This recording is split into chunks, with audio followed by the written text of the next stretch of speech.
Vous êtes et voulez-vous investir à Kinshasa? Voulez-vous réjouir de vos business? L'opportunité à ne pas rater. Toronto City VIP à Maluku, un des meilleurs endroits pour résider ou implanter votre business. À quelques minutes du fleuve Congo, le fleuve de nos ancêtres, juste en face de la zone économique spéciale qui est le quartier commercial et industriel de Maluku. Waouh! Non loin du centre de ville Maluku, un quartier en pleine expansion, à quelques mètres du Macadam. Toronto City vous propose un terrain de 20 mètres sur 20 avec des bornes cadastrales. Sur un site accessible, urbanisé, avec espace de jeu, espace vert, magasin, centre médical, marché, etc. Je vous appelle, venez nombrer et acheter. Donc, je voulais juste faire l'appel à nos frères de la diaspora, de partout où vous êtes, en Afrique, en Amérique, à l'Océanie, à l'Europe, en Asie, pour venir acheter les terrains que nous sommes juste en train de morceler. Vous allez bien voir qu'il y a des bornes, il y a même les travaux qui sont juste en train d'effectuer. Donc, le terrain est bel et bien assuré. Il y a l'eau non loin de nous. Vous allez voir, derrière moi, c'est la régie des eaux. De l'autre côté, c'est le société Vodacom. De Vodacom. Et devant moi, c'est juste World Vision. Là où Vision Mondiale sont juste en train aussi à un projet de construire les maisons pour ces travailleurs. Donc voilà, nous sommes ici à Maluku. C'est déjà un endroit habitable. Les quartiers, comme vous allez voir de l'autre côté, c'est déjà habitable. Il y a déjà les gens et c'est non loin parmi les autres cités que vous connaissez déjà. Donc je suis très fier de vous présenter ces produits qui n'est rien d'autre que, oui, nous achetons les voitures, nous achetons tout ce que nous pouvons avoir. Mais avoir une parcelle, c'est vraiment une très bonne chose. Pour tout contact, contactez Willy Mafuta au plus 1 90 57 30 15 40. Toronto City, waouh, les 4 qui nous réservent l'avenir de demain. Vive le Congo, vive Kinshasa. Shalom, shalom, très chers téléspectateurs, que Dieu vous bénisse là où vous nous suivez. Bien, vous êtes dans CGC TV, croissez dans la grâce et dans la connaissance télévision avec le pasteur Jimmy. C'est bien, très chers téléspectateurs. Aujourd'hui, je suis venu continuer ma prédication sur les mariages. Aujourd'hui, je parlerai aussi sur un point très important et je pense vous serez édifiés en écoutant ces messages. Bien, je vais d'abord faire la prière avant de commencer cette deuxième partie. Éternel Dieu, Papa, merci pour ces privilèges que tu m'as accordés pour prêcher ta parole. Laisse que ces moments apportent la bénédiction dans la vie de tous ces celles qui disposeront leur cœur pour suivre ce message. Je te rends toute la gloire, c'est toi qui es notre Dieu. Au nom de Jésus-Christ, notre Seigneur et notre Sauveur. Amen. Les sous-points que je parlerai aujourd'hui, que la femme ne domine pas son mari. Nous allons lire ça dans le livre de Timothée. 1 Timothée, chapitre 2, verset 12.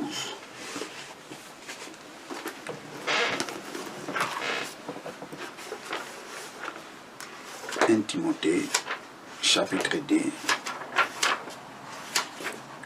verset 12.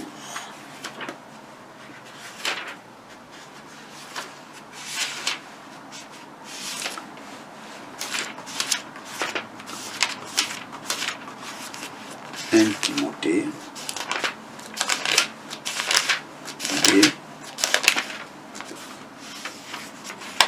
12. Ça y est.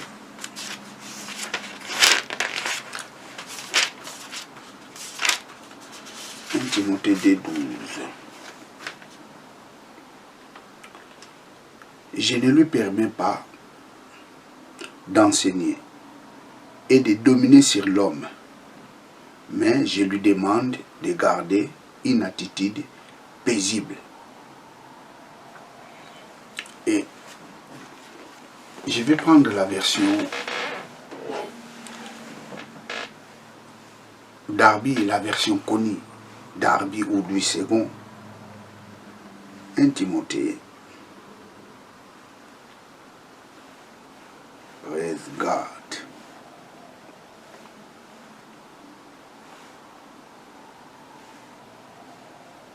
Un Timothée,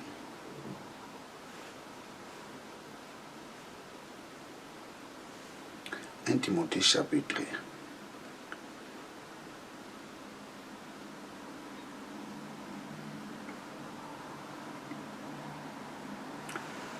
1 Timothée chapitre 2 verset 12. Je ne permets pas à la femme d'enseigner, ni de prendre de l'autorité sur l'homme, mais elle doit demeurer dans le silence. Je prends la version Martin. Car je ne permets point à la femme d'enseigner, ni d'user d'autorité sur les maris, mais elle doit demeurer dans le silence. Je prends la version Darby. Mais je ne permets pas à la femme d'enseigner, ni d'user d'autorité sur l'homme, mais elle doit demeurer dans le silence. Je ne permets pas à la femme d'enseigner, ni de prendre de l'autorité sur l'homme. Le mot autorité, je pense cette traduction n'est pas vraiment fiable. C'est compréhensible cette traduction, mais les vrais mots qu'on devrait mettre ici, c'est dominer. Comme la version que j'ai lue premièrement. C'est quelle version que j'ai lue là? C'est la version... C'est second 21. Ici, second 21. Lui, second 21, l'a traduit par dominer. Mais dans une autre version, lui second, on a écrit prendre de l'autorité. Les vrais mots qu'on devrait mettre ici, c'est dominer. Le mot dominer, le mot qui a été traduit par autorité,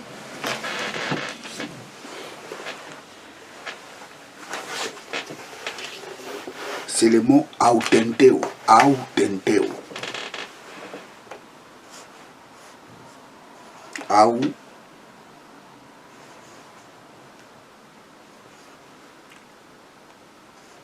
Le feutre n'est pas vraiment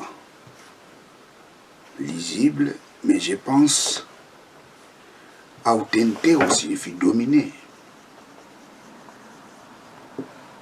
Prendre, avoir de l'autorité sur. Autorité sur.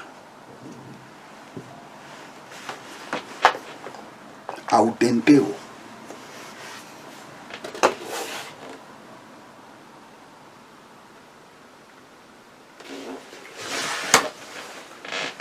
Je ne permets pas à la femme d'enseigner ni de dominer sur son mari.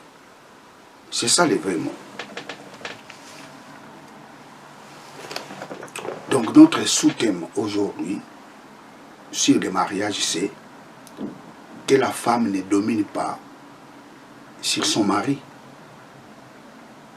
Je ne permets pas à la femme d'enseigner ni de prendre l'autorité sur son mari, ni de dominer sur son mari.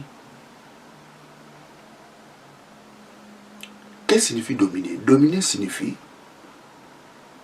avoir, tenir quelqu'un sous sa suprématie.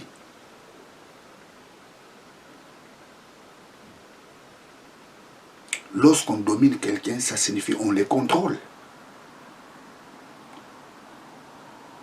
Lorsqu'on domine quelqu'un, ça signifie cette personne est sous sa suprématie, est sous la suprématie de celui qui les domine.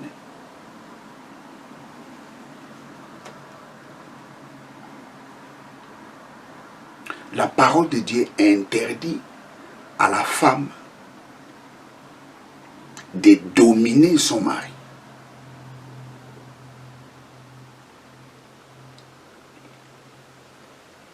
Je ne permets pas à la femme d'enseigner ni de dominer sur son mari. Vous savez, sur le ministère de la femme, je l'ai déjà enseigné. Je vous recommande de suivre ces prédications sur le ministère de la femme. Vous allez comprendre que Dieu n'interdit pas à la femme d'enseigner.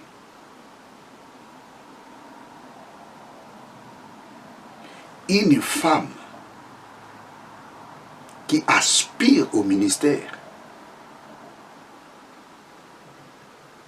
il a des choses à remplir.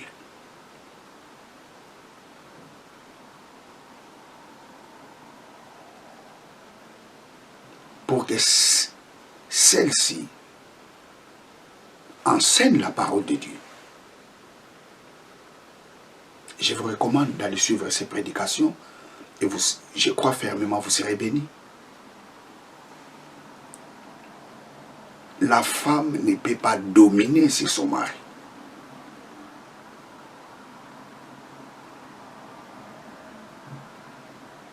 Praise God. Pourquoi la femme ne peut pas dominer sur son mari? Lisons le verset 13. 1 Timothée 2, 13. Je relis, je commence au verset 12. Je ne permets pas à la femme d'enseigner ni de prendre l'autorité sur l'homme, mais elle doit demeurer dans le silence. Pourquoi? Car Adam a été formé, les premiers, Ève ensuite. Pourquoi la femme dans les mariages ne peut pas dominer sur son mari? Pourquoi? Parce que dans les mariages, il y a les droits d'aînesse.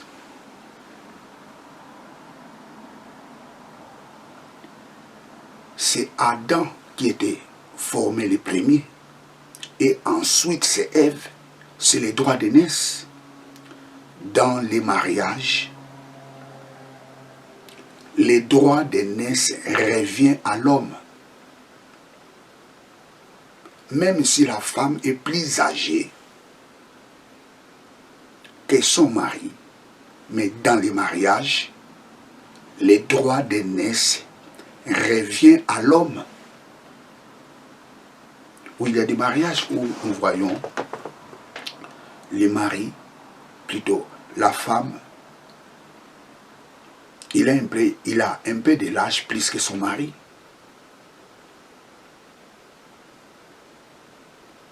Praise God.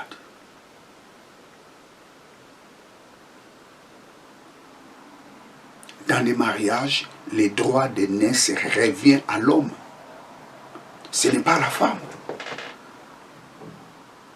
Quel que soit l'âge de la femme dans les mariages, les droits d'aînesse reviennent à l'homme. Je ne permets pas à la femme d'enseigner ni de dominer sur son mari. Pourquoi? Parce que Adam qui a été formé le premier, ça c'est les droits d'aînesse.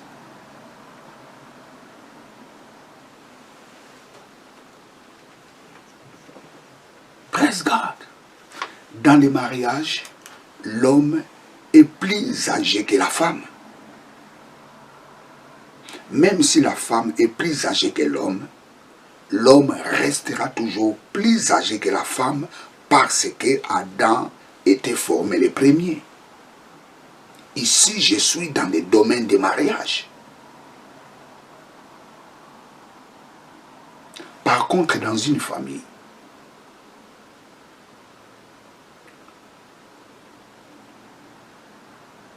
nous avons des sœurs et des frères.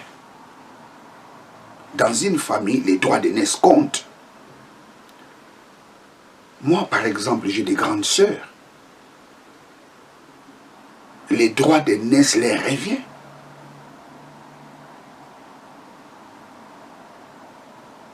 Et moi, je suis leur petit frère. Ça, c'est dans la famille. Mais dans les mariages, les droits d'aînesse reviennent à l'homme. Quel que soit l'âge de la femme, lorsqu'elle s'engage dans un mariage, elle doit savoir que les droits d'aînesse reviennent à l'homme. Donc la femme n'a pas droit de dominer sur son mari. Pourquoi? Parce que Adam était formé le premier et ensuite Ève.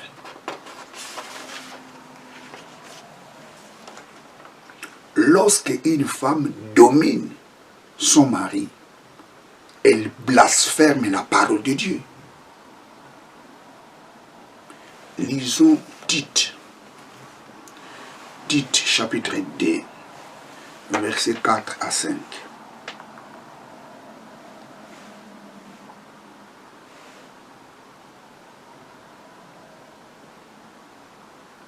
Tite 2,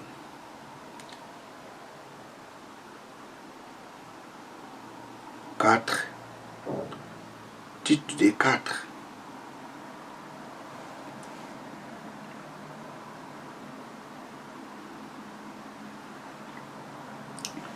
Dans le but d'apprendre les jeunes femmes à aimer leur mari et leurs enfants.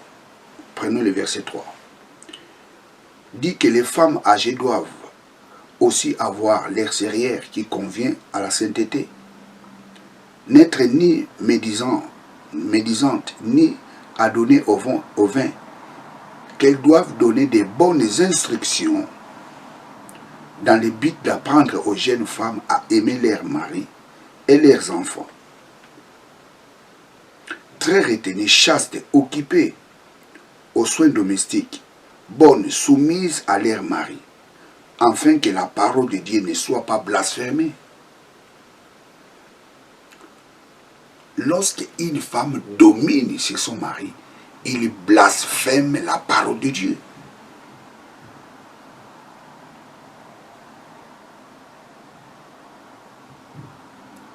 La femme ne peut pas dominer sur son mari.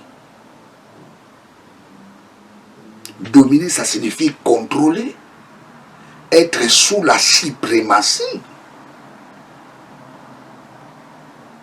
de la femme.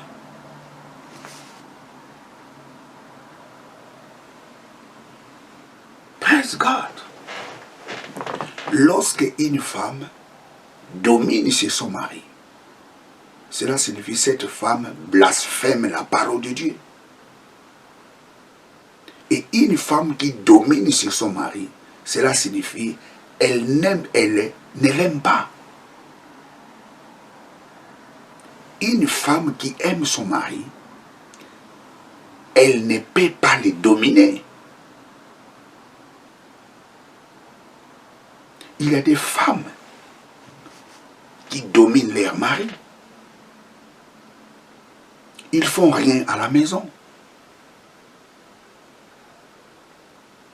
La cuisine, c'est l'homme qui les fait. La propriété de la maison, c'est l'homme qui les fait. Les dépenses à la maison, c'est l'homme qui les fait. Et l'argent de l'homme est contrôlé par la femme. Mais l'argent de la femme, l'homme ne le contrôle pas. Il y a des femmes qui sont comme ça. Le mari n'a pas droit d'aller rendre visite à ses parents.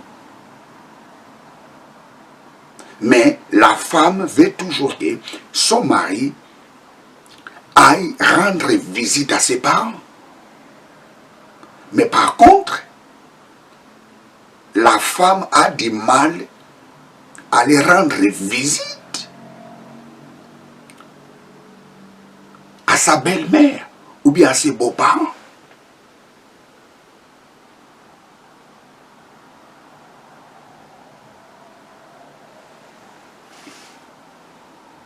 Lorsque une femme domine son mari, cela signifie elle ne l'aime pas.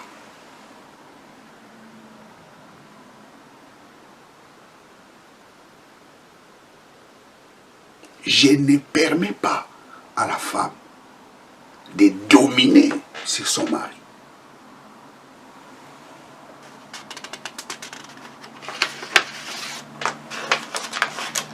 Vous savez, dans la Bible, il y a une femme qui dominait son mari, Jézabel. Jézabel était la femme d'Akab. Mais Jézabel contrôlait Akab. Parce que des fois, les décisions que Jézabel prenait, Akab était incapable de les surmonter.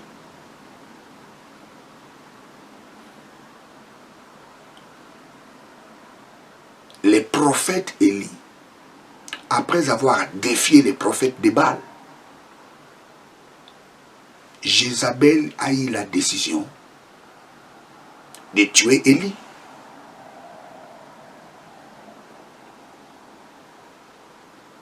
Élie a pris fuite. Jézabel a fait tout que Naboth soit lapidé.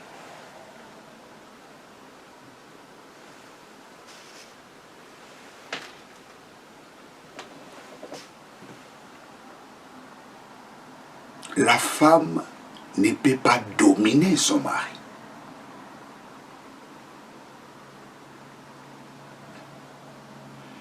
Dominer, ça signifie contrôler son mari.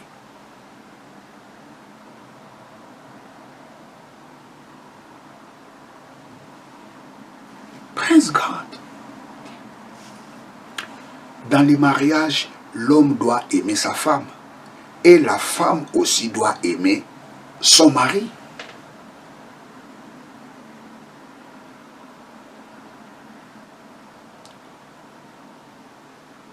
L'amour ne va pas seulement dans un seul sens. Il y a l'aller et le retour.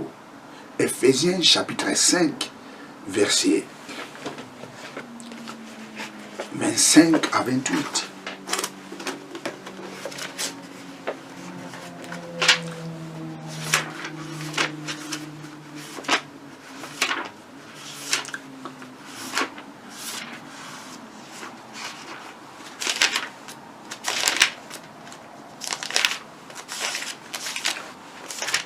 Ephésiens chapitre 5.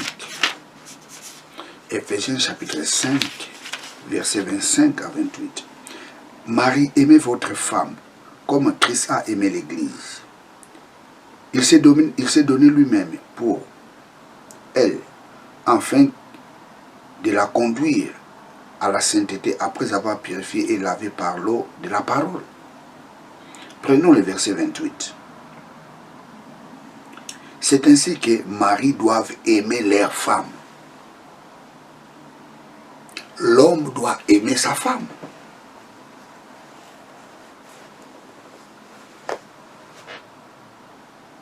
Alors si l'homme aime sa femme, la femme aussi doit aimer son mari. Tite, chapitre 2.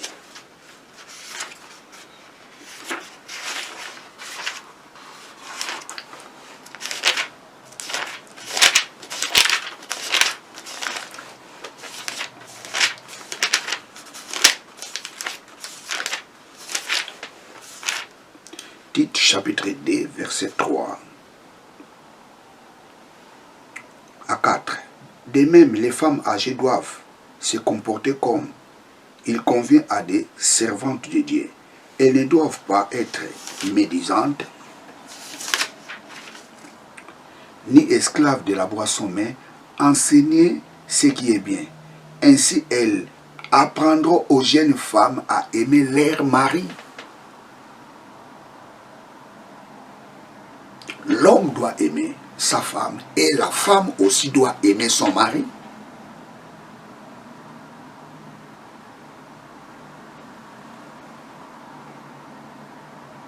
La femme qui aime son mari ne peut pas les dominer.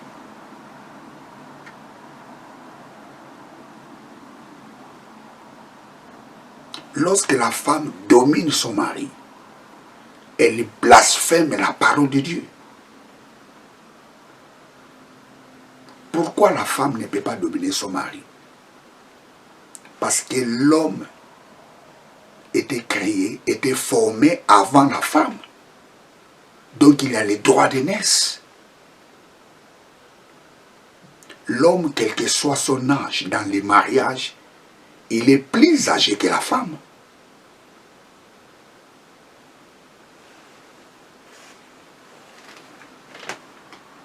Praise God, alléluia. Dans les mariages, il y a la soumission dans les deux côtés. La femme doit se soumettre à son mari. Éphésiens chapitre 5, verset 22. Éphésiens 5, 22.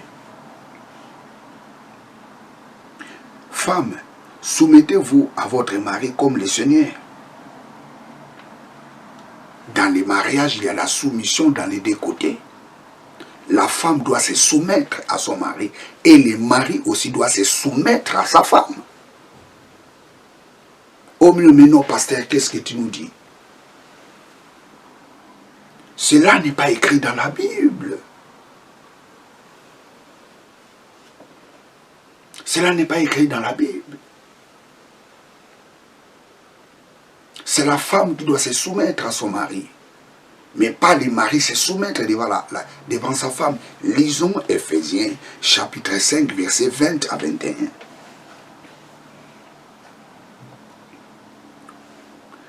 Remerciez constamment Dieu le Père pour tout. Au nom de notre Seigneur Jésus, soumettez-vous les uns aux autres. Dans la crainte de Dieu, soumettez-vous les uns aux autres.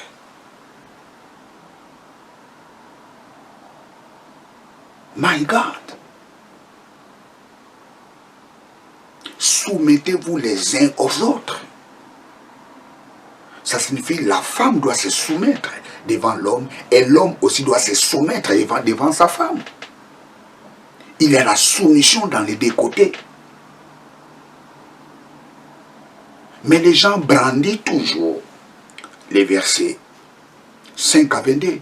Femmes, soumettez à vos maris. Mais oui, mais la Bible nous dit aussi, soumettez-vous les uns avec les autres.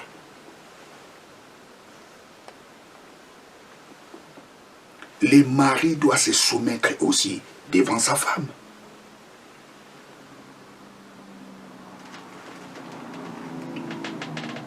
Praise God, hallelujah.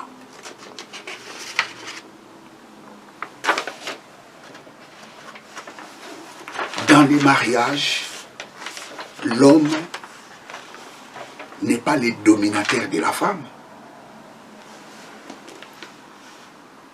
Comme la femme ne peut pas dominer sur son mari, le mari aussi ne peut pas dominer sur sa femme. Mais le mari est le chef de la femme.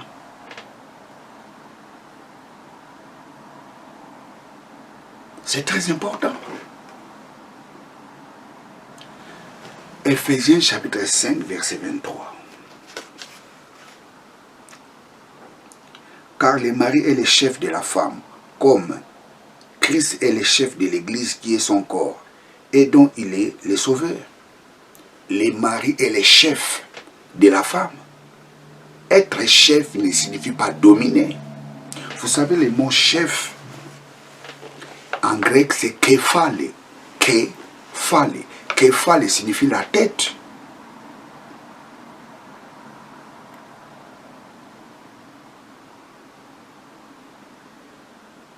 Képhale. Malheureusement, mon frère n'écrit pas bien.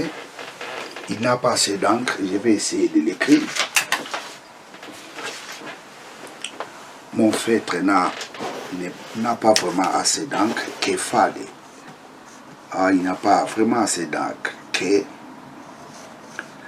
Oh, c'est dommage. Képhale. Képhale, qui signifie chef. Kefale. Il n'y a pas vraiment assez d'encre. Kefale. C'est ça qui est en haut là. Kefale. Il n'y a pas vraiment assez d'encre.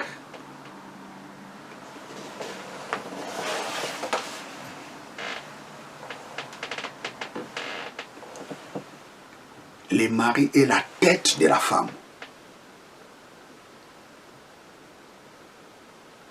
Cela signifie tout simplement, c'est le mari qui conduit la femme. Parce que c'est la tête qui conduit le corps.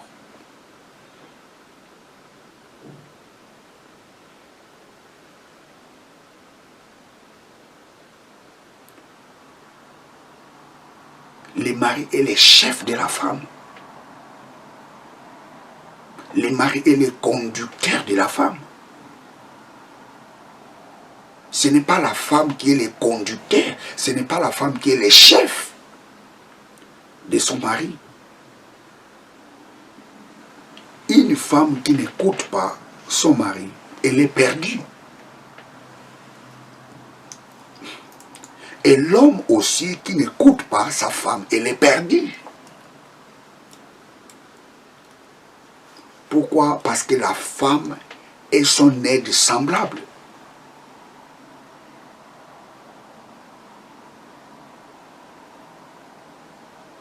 Vous savez, il y a une particularité entre l'homme et la femme. Proverbe chapitre 1, verset 18, verset 8. Je vais lire ça. Proverbe 1, 8. Proverbe 1, 8.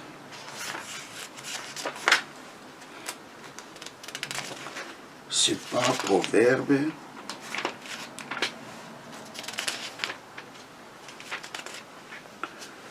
Proverbe. Proverbe 1, 8. Mon fils, écoute l'instruction de ton père et ne rejette pas l'enseignement de ta mère. Mon fils, écoute l'instruction de ton père et ne rejette pas l'enseignement de ton père.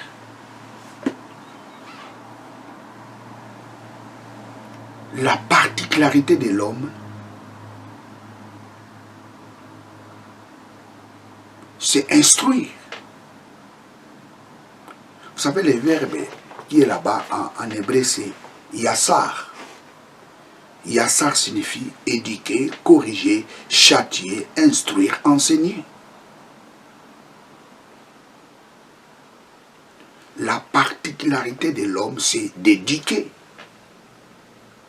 L'homme est là pour éduquer, l'homme est là pour corriger, l'homme est là pour châtier, l'homme est là pour enseigner, l'homme est là pour instruire. Mais la particularité de la femme, c'est enseigner, conseiller.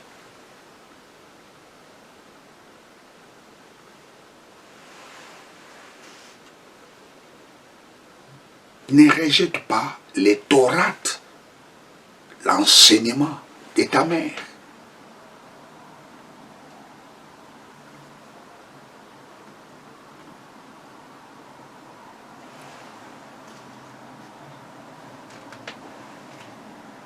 Les conseillers de l'homme, c'est la femme. Et l'enseignant de la femme, c'est l'homme.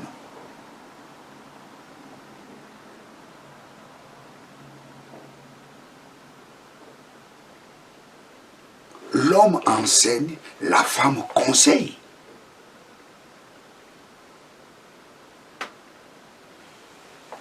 Un homme qui n'écoute pas sa femme est perdu. Une femme qui n'écoute pas son homme est perdue.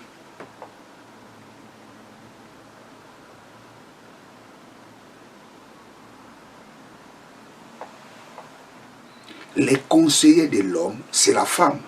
L'enseignant de la femme, c'est l'homme.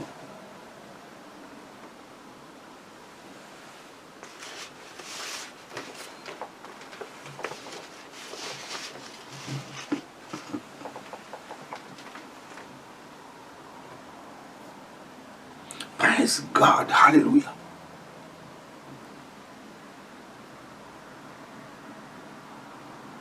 Une femme ne peut pas dominer son mari. Pourquoi? Parce que l'homme est le chef de la femme. Il est la tête de la femme. Et l'homme aussi n'est pas le dominateur de la femme.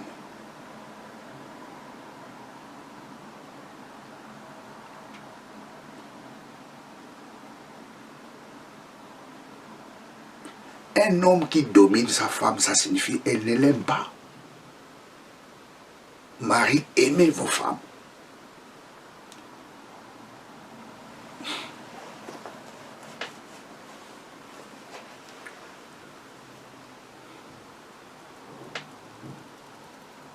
Praise God, hallelujah. Il y a la complémentarité dans les mariages. L'homme enseigne et la femme conseille.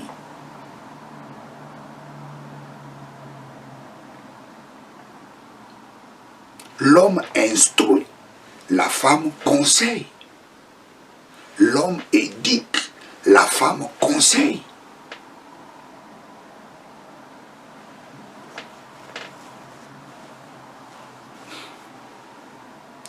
Il y a la complémentarité entre l'homme et la femme.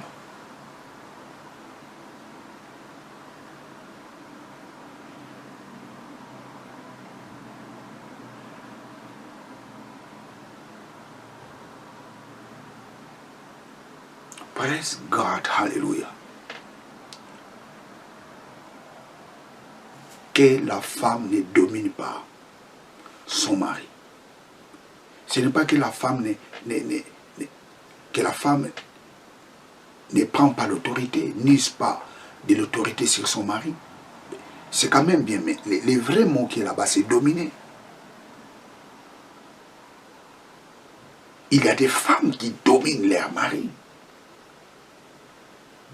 Une femme qui domine son mari, il blasphème la parole de Dieu.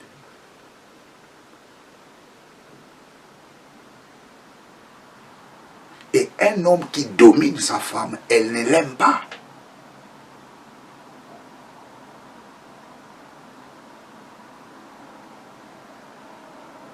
Dans les mariages, il y a la complémentarité.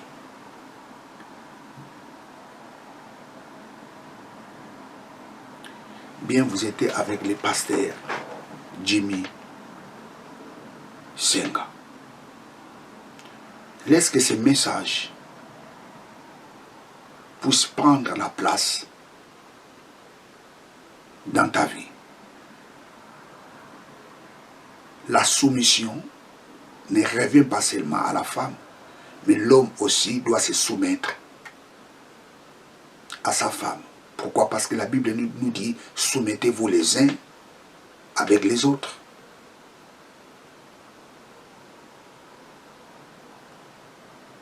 La femme doit se soumettre à son mari et le mari aussi doit se soumettre à sa femme. Dieu veut que tous soient sauvés et parviennent à la connaissance de la vérité.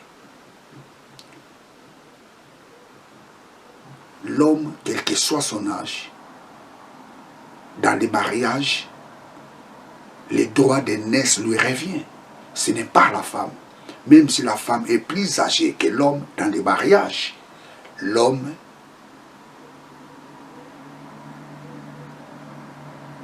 est le détenteur du droit d'aînesse.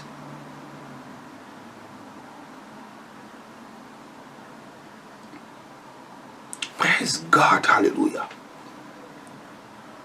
Bien, vous êtes avec le pasteur Jimmy Senga. Abonnez-vous massivement dans cette chaîne de télévision. Que Dieu vous bénisse. Ciao.